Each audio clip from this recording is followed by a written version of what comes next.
Hi, my name is Chris Brill, and I attend Bill Carruthers Secondary School. This is my Math CCT for advanced functions. What is advanced functions, you may ask? Advanced functions is the mathematical study of any polynomial, rational, logarithmic, and trigonomic functions concerning the rate of change and applying these concepts and skills.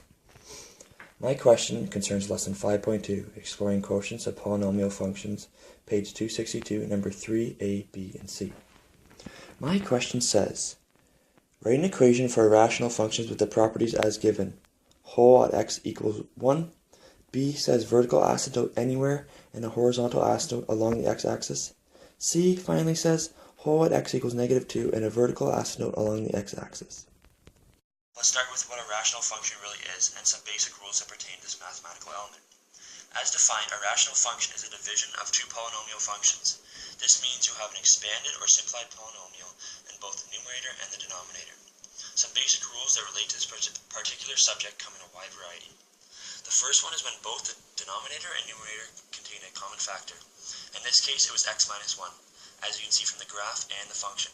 This created a whole at x equals 1. The second rule states, if you take a restriction on the bottom, this will be your vertical asymptote. The third and final rule is a rational function has a horizontal asymptote when the degree of the numerator is less than or equal to the degree of the denominator. For example, looking at f of x equals 2x over x plus 1, the degree of the numerator is equal to the denominator. Both are degree 1. Extending further with this concept, this graph both has a vertical asymptote and a horizontal asymptote. Let me ask the viewers a question. How can this be? That's right. The unexplained vertical asymptote is from the restriction on the bottom. If you got that right away, give yourself a pat on the back. When looking at application with the rational function, thermodynamics states resistance over voltage equals current. In this case, I have 100t plus 10 over 0.3 to t squared is my function for this application. When looking at thermodynamics, volume equals concentration, K constant, T is temperature, and over P is pressure. Both are found in the science world and are most commonly used in chemistry.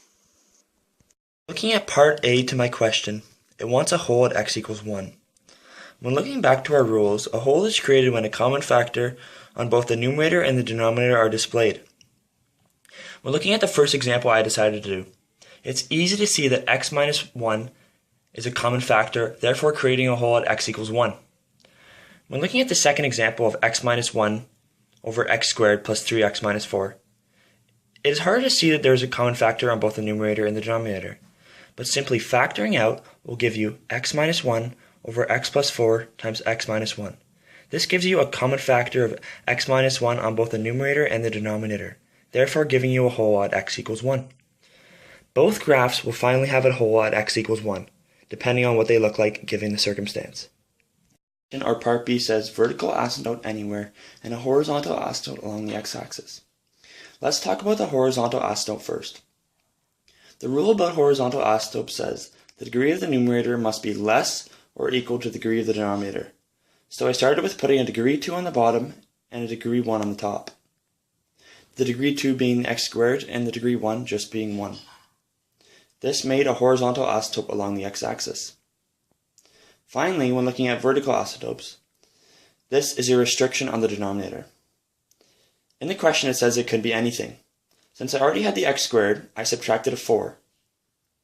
And when simplified, you get a vertical asymptote at y equals 2. This is a simplified mass for the vertical asymptote, and here is the graph of the function.